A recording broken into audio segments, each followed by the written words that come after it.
All right, my handsomes, it's Sticky Nicky from Claret and Booze. I hope you're all well. Fucking hell. Yeah, as we know, Callum Wilson's set to be joining. It's been reported all week, but now TalkSport and Dharma Chef has picked it up on Sky Sports as well. And now we're just waiting. We're waiting for the man that we all love to sign. I've got a lot to say about this, but before I do, I'm going to bring someone into the show.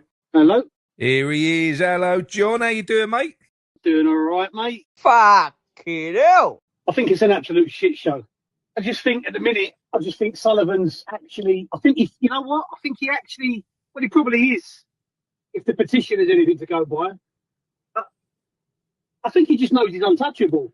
We miss out time and time again. So we're literally restricted. He's aligned himself with these fucking sharks. You know, they're all crooks, and we will only sign players. We'll get good players every now and then. We got Wan-Bissaka last year. But on the whole, the way we spend money is shit. I've always said to you, he's happy. He has no ambition, because ambition means he's got to spend and he can't siphon money out, right? Again, I don't know what more to say to people about the petition. This has been one of the worst windows after two of the worst years of football I can remember as a football fan. And people can't be asked to sign a fucking petition. There's no reason, no good fucking reason. Even if you think, oh, what do petitions do? What do they... Find out. It takes 2 seconds. How stubborn have you got to be? We're helping ourselves here. You're not signing that to help me or help anyone else. This is your club. How much more do you want to take before you put your name on a petition that says, I want these cunts out, done, dusted? How much more are you going to let him take the piss out of us? Oh, right, okay. Where to start? Look, as always, if you're new to the channel, please subscribe and don't forget, drop a like on this video because it does help us. Just sat through, done a watch along for the latest of painful games under Graham Potter. It's not just Graham Potter, it's been beyond. We've been shit in the Premier League now for what looks like this is going to be our 4th consecutive year under the ownership of these wankers that we just can't get rid of. We can't even get the fan base to buy into getting rid of them. We can't really. I'm going to get into the game in a minute because I'm going to have a little rant.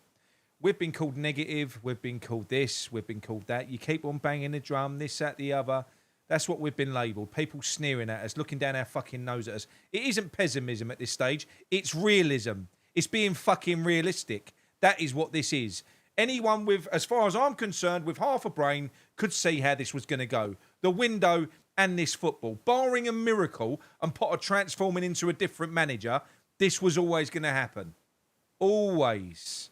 Always going to happen. Now, look, I know that it's our impulse. We want to feel positive about it. I get it. But how much more are we going to keep on just fucking being mugged off by these people? I've said before already, we foresaw this. We did the 24-hour stream before the window opened. I was thinking I'm going to get at least 10,000 signatures on this petition. That's what I believed. But we didn't get anywhere fucking near it. There's about 6,000 signatures on there, which is a disgrace. And do you know why? Because with a couple of channels aside, James from E20, Dad's Our Job, and a couple of others, like Luke from the West Ham World, everyone else, I'm going to call it out now.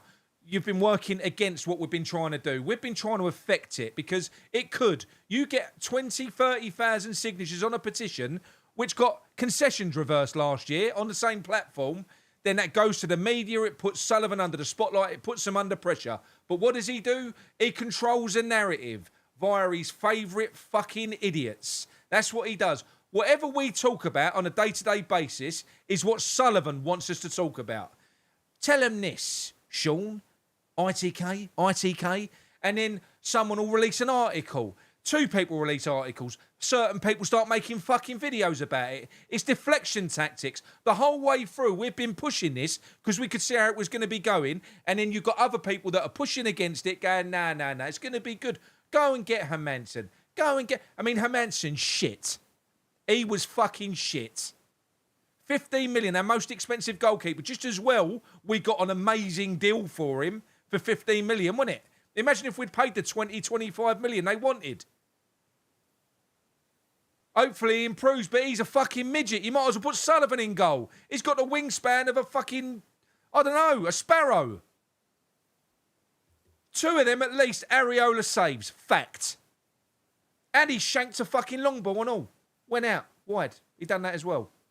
So look, sign the petition, please. At this stage, surely you've got to see where this is going. Because on top of this, right, we're going to have people coming out making excuses, as well as Potter going, he ain't been backed. He ain't been backed. What do you mean he ain't been backed? He could have played Potts and Alvarez in midfield today with Paqueta, but he didn't. And it ain't because Alvarez is leaving, because apparently Rodriguez is leaving as well. But he fucking played him. We're on the verge of getting $6.5 million for Rodriguez. We just played him for a full game.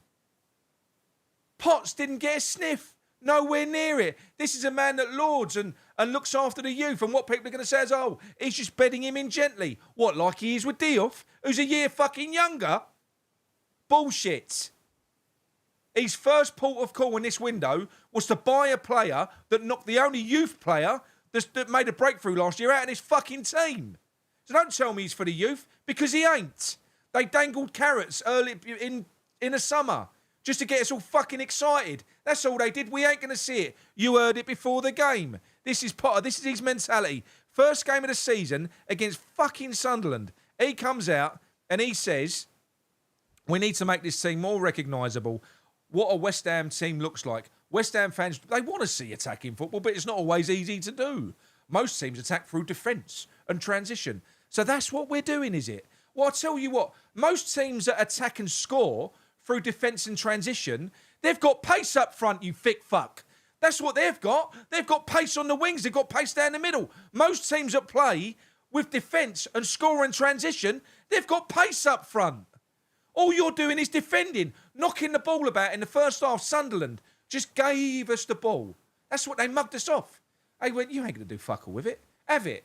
We was passing, looking slick at times, because we're playing against mannequins, knocking the ball about all over the place, going nowhere. Absolutely nowhere. Every time Paqueta got on the ball, because he was the only locksmith that we had in the team. When you're playing against a team who are playing with a deep, low defensive block, which everyone knew they was going to be doing in that first half, you need to have people that can pick the lock. What do? Midfield, James Ward-Prowse, Guido fucking Rodriguez, and Paqueta on his own. Granit Xhaka was battering shit out of Paqueta, but he still managed to get a few balls through down the outside. But we offered nothing. Bowen's looking lost, isolated. This system that he's playing is making our best player look shit. But we're never going to see it again. Guilherme not even on the bench. When you need to inject something and change the game, our game changer is always going to be Souček now. We can't change it up. It's going to go from shit house ball to even more shit house ball when we bring Souček on. Lumping more balls in. That's all it's going to be. And we've got Hermansen in goal. A bloke who stays planted to his line when there's a corner. He can't come out and dominate his box. He don't. I think he got his fingertips to one ball. And we've got defenders who can't head the fucking thing. I called it before the game. They're going to start lumping the ball in.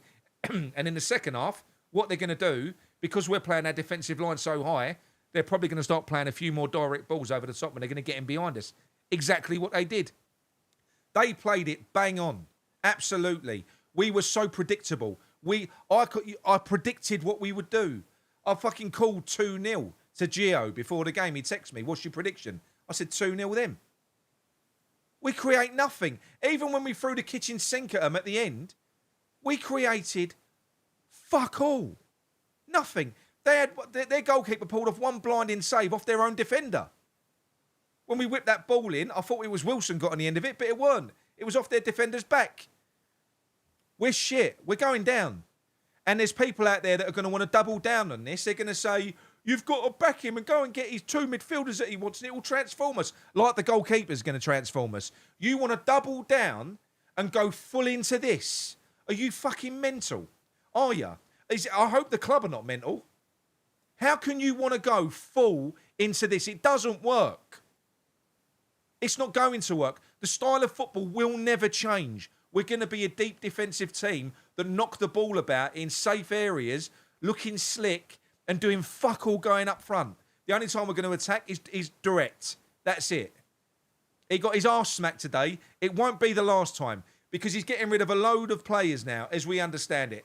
Paqueta's going to go because apparently what's happened is Romano said Paqueta is assessing his options this summer. Do you know why that is? That was the one that bothered me, so I've done some digging. The reason being is there's a bidding for Paqueta, not from the Premier League, and West Ham want to sell him. And they've gone to the player and said, do you want to go? That's why he's got some thinking to do. That's exactly what it is. It's got fuck all to do with the player.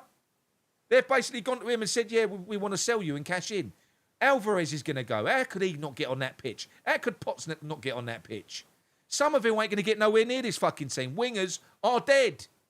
They're dead. They're gone. I just don't understand. I don't understand what people have been backing. I really can't understand. I understand the need to feel positive. You know, I want to be positive. But fucking at some point, common sense has got to creep into this.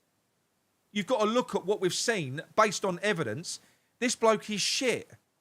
So what we're going to say now, his team's got a gel. Sunderland had fucking 11 new players on the pitch. Why didn't they have to gel? They got battered by everyone pre-season. They got beat 3-0 by Hearts. They just battered us 3-0.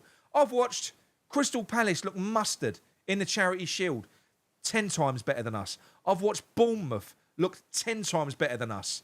Zipping the ball about all over the place. Just their style of play. I've watched Newcastle today. We are so far down that we've slipped so far behind. You go back a couple of years, Aston Villa were worse than us. And Newcastle, they were. Look how far it's gone the other way. But we keep on backing everything they're doing. We never fucking question anything as a collective. Well, it's time that we did. We play like that against Chelsea, our asses are going to get severely handed to us, even though that style of play and that tactic is something that probably we should do against the Chelsea. Because Chelsea are a team that are going to come onto us. They're going to attack us, you know, because they're not going to respect us in the slightest. And then what we might do, we might bait the press. We might get an opportunity to go in behind and get 1 or 2 chances in the game. So if they ain't got their shooting boots on, and we have, we might get something out of the fucking game. But the odds are we're going to get absolutely walloped. Then we've got Palace, we've got Forest, we've got... Where's the wins coming from? So I'm not screaming Potter out. Do you know why? Because he's going to get sacked. That bloke's going to not be here in 10 games. He ain't going to be here. There's no point calling Potter out. He's shit, and pretty soon everyone's going to see how shit he is. And I know that there's going to be some people that have backed him that are too proud to swallow their pride, and they're going to say, oh, he's failing because he hasn't been backed. He has been fucking backed. He got, in terms of priorities, right, he got his left wing back in, which was his priority. He got his goalkeeper in, which was his priority. Midfield was never his priority. It was ours. It was our priority. And that's why it's been news. That's why it's what's been leaked out by the ITKs, and it's been cottoned on by all the fan channels, because they know that that's what the fans want to hear. They know we hate our midfield. So that's who we've been linked with. And that's why 50 central midfielders have turned us down. Of course they haven't. We haven't even been in for fucking most of them. We haven't. Nowhere near. It's not a priority of Potter's, because midfield is there just as a shield. That's it. He doesn't want progressive ball-playing midfielders because they're a second line of defence. His method of attack is balls over the top to his amazing wing-backs who create for the 2 forwards. That's it. And they don't get up the field all the time because most of the time they're sat back in a 5. This is shit. His style of football is shit. I don't like the new goalkeeper. I'm terrified for when we do play a team where he comes into the game more, because you're going to see even more mistakes. If not from him, from the fucking defenders that he keeps on slotting balls to and pinging balls to in and around our own fucking 18-yard box, knocking the ball about like that training video that I saw. I'm just... It was embarrassing. Well done, Sunderland. Congratulations. You've had a long time out in the cold. You know, League One, Championship, you've come up. You played a fucking blinder. You deserved all 3 fucking points. No excuses. None. Your game plan was bang on. You gave us the ball in the first half, said, show us what you can do. We couldn't do fuck all, like you predicted. Came out in the second half, took us by surprise. I mean, Potter looked completely gobsmacked. I just didn't expect this. I thought we was going to get a positive result. This bloke don't stop talking about positives. Positive, positive, and connection. Positive. How about having a positive style of play? How about having a positive style of play on the fucking pitch? How about giving fans that have had 3 years of misery in the Premier League some form of entertainment and putting that somewhere up your priority list for all the fans that have been travelling up to Sunderland from 5 or 6 in the fucking morning to go up there. And then they check before the game, an hour and a half before the game, to see that lineup. Takes a wind out of their sails already, but you could still, all you could hear was West Ham fans. You know, up until we was battered 3-0, obviously, that's obviously going to kill anyone. But they've had a great day down there nonetheless. Our away fans are the best. That is the OGs. It ain't like the London Stadium. If anyone watching this ever has fallen out of love with West Ham and that stadium, I don't blame you. If you ever get a chance, I know they're rarer than rocking all shit, go to an away game. It don't matter about the result.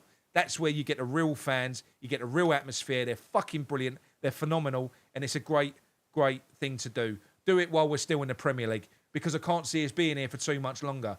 We're going to be fucked. I reckon what West Ham are going to do now, because they've already gone half in on Potter, they're going to have to go full in. They're going to have to double down. Sell players. I reckon Paqueta will go. I think Alvarez will go. And we'll go out and we'll buy some completely underwhelming fucking central midfielders, because we can't even buy a player from Southampton, a relegated team. No, we can't. We got fucking Hermansen, but I can see why he's come to us. And I can see why no one else was in for him. So I'm terrified, because when Potter goes now, because we're allowing him to make such a fucking massive change and build the team in that boring bastard's image, when he goes, what are we left with? What is whatever manager comes in? What have they got to work with? What are they going to have to work with by the time that he goes? We've seen, I haven't even spoken about the fucking money thing that's come out. You know, the Kieran Maguire thing, where the 145 million overdraft that we got weren't enough for cash flow. We've had to go out and secure an agreement with a loan shark that almost killed Everton. Yeah, that's what we've done. Legal loan sharks, because we can't be considered as...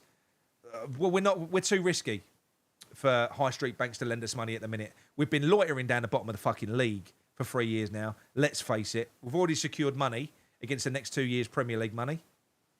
And we've got no assets left to secure anything against. So once Paqueta's gone and Alvarez is gone, all that's left then is Bowen. That's it. And he's going to keep depreciating, because he's not going to be as good this year. He's getting older as well. He's 29 now. They're running out of ways to get money in quick. We're going to be in fucking shit. Sign the petition. We moved into this stadium, world-class team, world-class stadium, so that we could be different. We could move on. That's why we came here. All the promises that were made. We could have been shit at Upton Park. At least if we'd have got relegated, we'd have still had home. Well, imagine how fucking soul-destroying and embarrassing it's going to be. 20,000 fans rattling about in that stadium playing fucking Barnsley on a Tuesday night. Something's got to change. It really has. Now, look, that is it from me. I am going to do a phone-in on this. I am. I'm going to do a phone-in on this. But I am sick to death. As fans, as a collective, we have to take our fair share of responsibility in this. We do. And I'm putting myself in that. We do. Because as a collective, we haven't done enough. Like I said, there's been a petition out there that there has, but people keep on listening because they're like moths to a flame with all the shiny new fucking stories that we're doing this and we're doing that. We never learn. It's time that we did fucking learn and we made a stand. We're fucked. Anyway, look, that's it from me. I'm going to go. Please sign a petition. Please. Speak to you soon. Drop a like on the video before you go. Subscribe if you haven't already. I'm going out for a curry. See you later. Come on, your ones.